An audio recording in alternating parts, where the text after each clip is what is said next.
Hey, it's me, Vicki Marie. Get your tissues ready because I thought I would just, I've been watching Mick Murphy, Samantha Murphy's husband, his full interview. It's very sad, so I just wanted to show it you.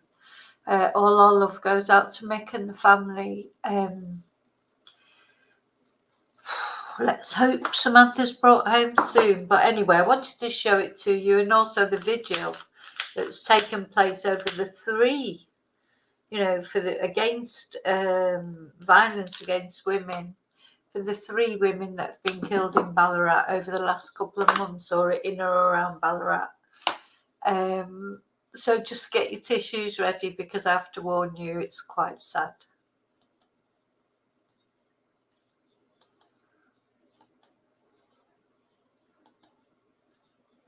Samantha has opened up for the first time about losing the love of his life and the torment of speculation he might have been involved. The father of three wants everyone to remember Sam how she was: kind, loyal, and most importantly, a great mum. He sat down for this exclusive interview with crime reporter Gillian Lantouris. This is Mick Murphy's daily labour of love, searching for his wife deep in forest surrounding Ballarat. For hours, he hunts for any clues, always thinking of his soulmate. Samantha, beautiful lady, hence why I married her. We were married for 26 years and our anniversary was on the 21st of February. So it's a bit of a hard time when you first time that you've got your partner with you. It's been more than 9 weeks since Samantha Murphy went out for a regular jog and never returned, leaving behind 3 children and a heartbroken. You can see that Mick, he's uncomfortable in speaking in public. It must be so difficult for him. But you can see, like, he's a nervous. He gives these nervous grins. Look at the children there. So you can see this little one here. But it's awful for all of them. But just looking at this little boy makes me cry.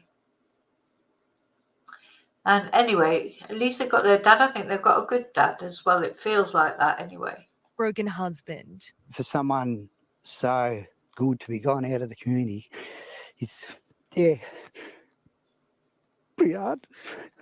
As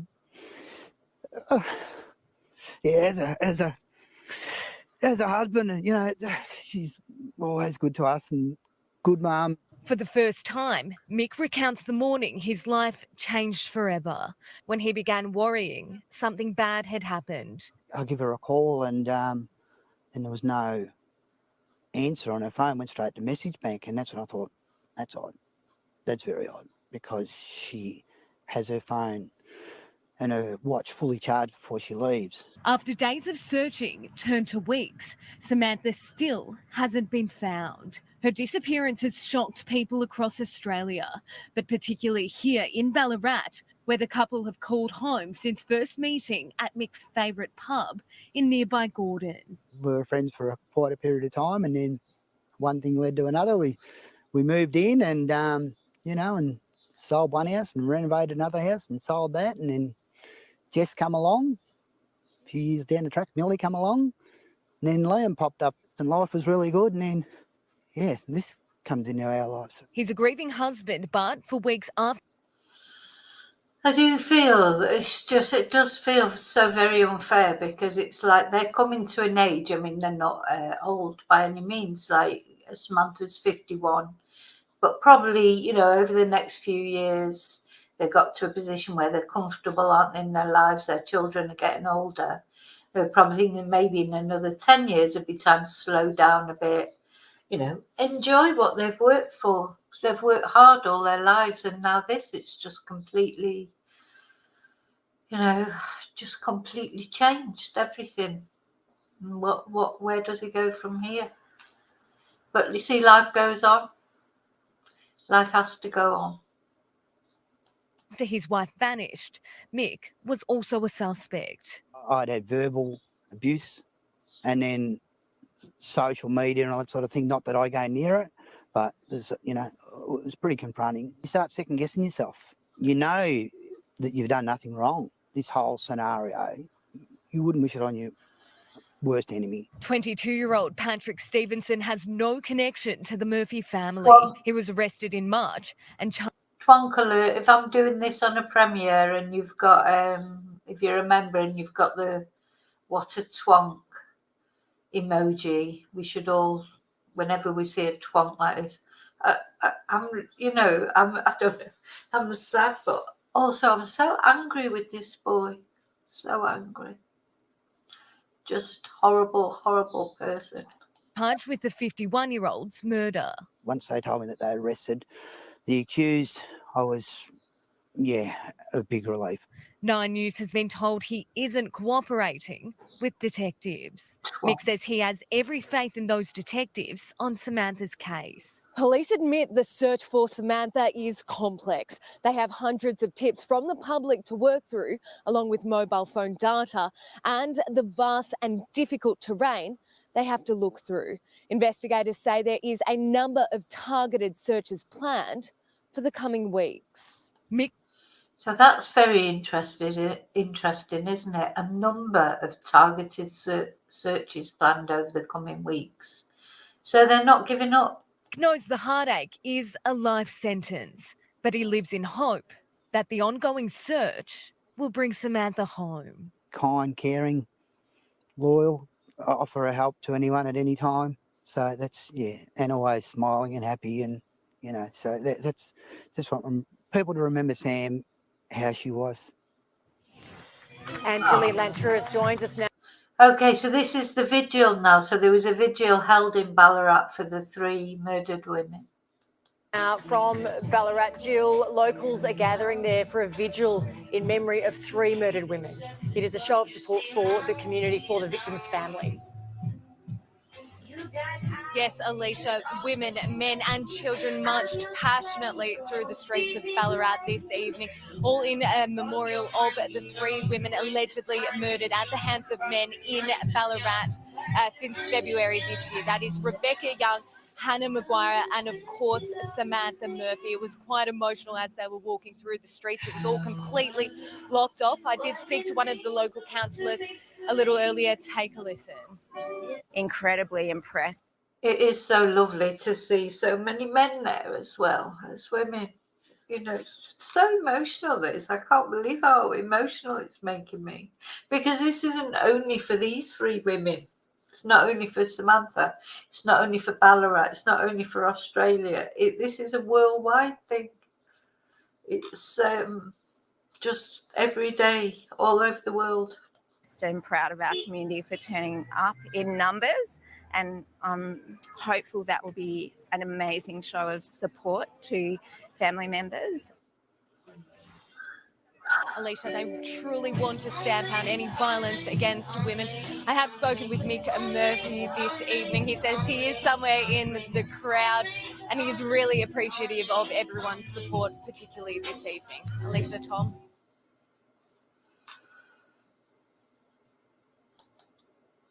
So I wanted to show you that because I'm sorry I'm upset. You know what I'm like. Today I just seem to be really emotional. I don't know why. Anyway, another thing that I did want to show you as well. I hope I haven't put it down earlier. Let's see, that's that. Yeah, somebody put a comment on one of the threads of one of the videos that I've done about Samantha, about how it reminded them of another case of a woman who was murdered many years ago. And then when they looked into, anyway, they gave me the name of this woman and I looked into it. And this is a woman called Belinda Williams. This is an unsolved case.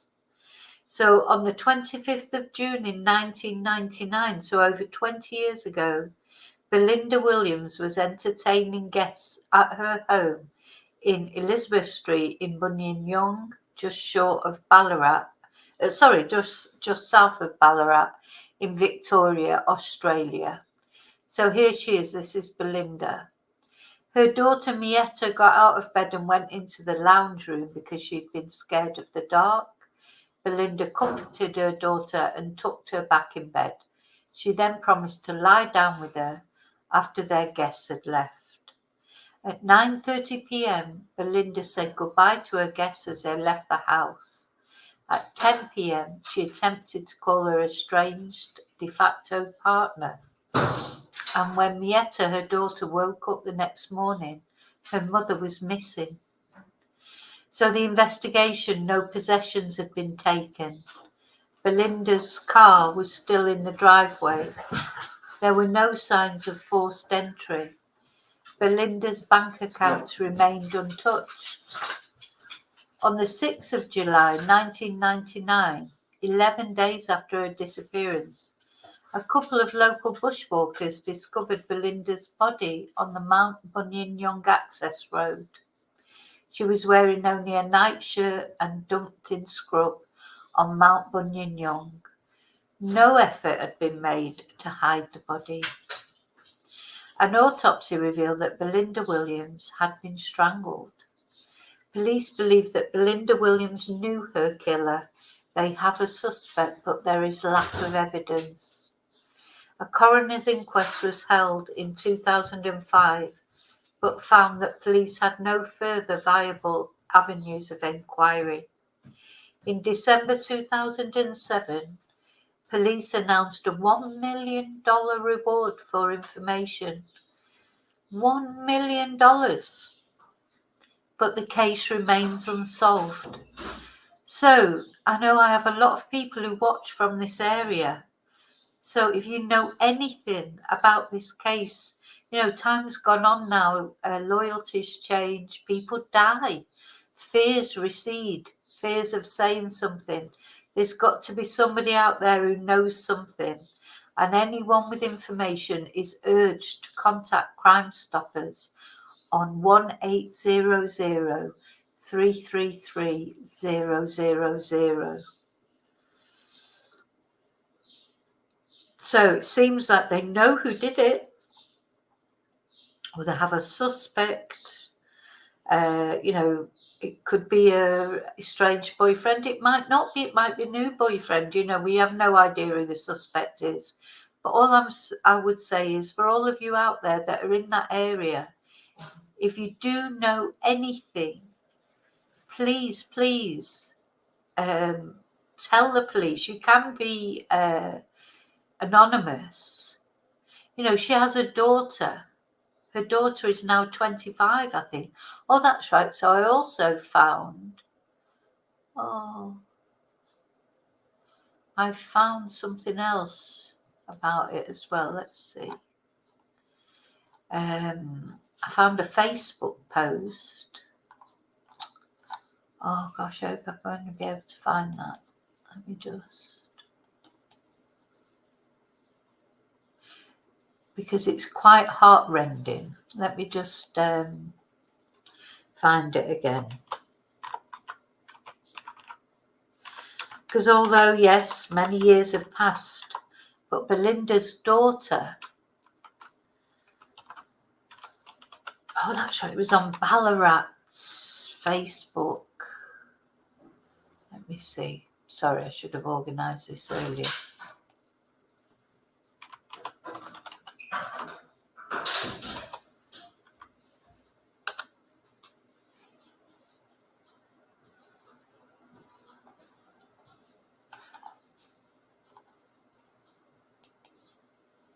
Let's see, Ballarat.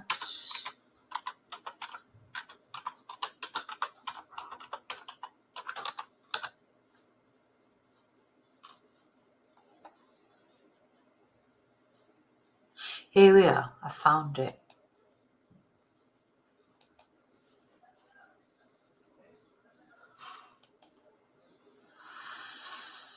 Okay.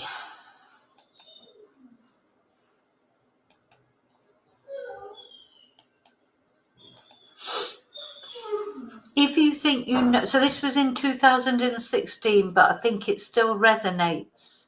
If you think you know anything about this, or even if you are just unsure, talk to the police. We have family members that are our friends in need of closure. February the 13th is my late sister's birthday. Belinda Jane Williams would have been 53 years old. She was murdered in Buninyong at the age of 36 in late June 1999. Belinda had gone to bed with her beautiful 6-year-old daughter Mietta. When Mietta woke the next morning, Belinda had disappeared. Her body was found on my 33rd birthday, July the 6th, dumped on the side of Mount Buninyong. Because of the time Belinda was exposed to the elements, we were not allowed to see her or kiss her goodbye. We have all struggled with our loss as a family, but none more than our mother. A $1 million reward has been posted for information that leads to the conviction of Belinda's killer.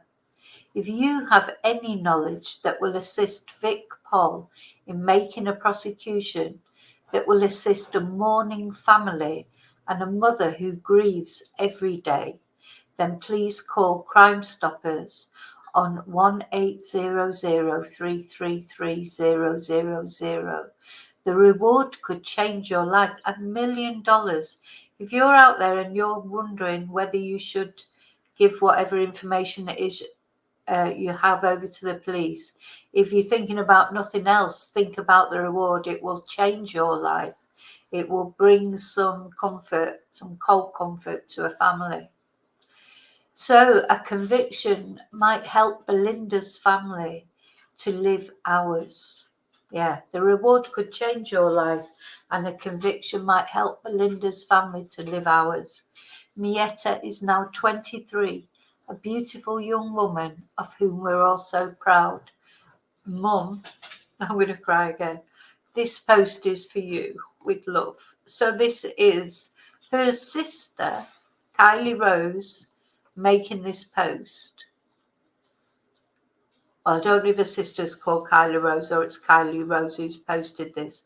Let's have a look at the story. Yeah, no, this is the sister. Just so sad, so sad. So the candles for this too now. So Belinda has been brought home to her family. She was found virtually immediately, but nobody has ever been found accountable, convicted for Belinda's death. And that again is in Ballarat. So please, please, please, if you're out there, you know anything, phone the Crime Stoppers. You know, time has changed. It's a long time on now. Maybe you know something about somebody, but your allegiance has changed, or maybe you don't feel as threatened as maybe you would have felt if you would have told at that time. It's very important. People should not get away with things like this, taking away mothers, murdering them, and then carrying on with their lives. This is another what a twonk moment. If anybody's watching it, if I'm doing this on a live or a premiere, it's a what a twonk moment, because whoever that person is who did that to Belinda, took her away from Mietta, he's a twonk, just like Patrick Stevenson, who did what he did to Samantha and took her away from her 3 children and her husband Mick and all her friends and family. Okay, so remember to live and love wisely, carefully. I feel sad today. Today feels like a sad day. I think it's because I was really expecting Samantha to be found by now, and she hasn't been found. I don't know, everything just feels a bit sad. But anyway, I'll see you really soon in the next video. And until then, may your God always go with you. Bye.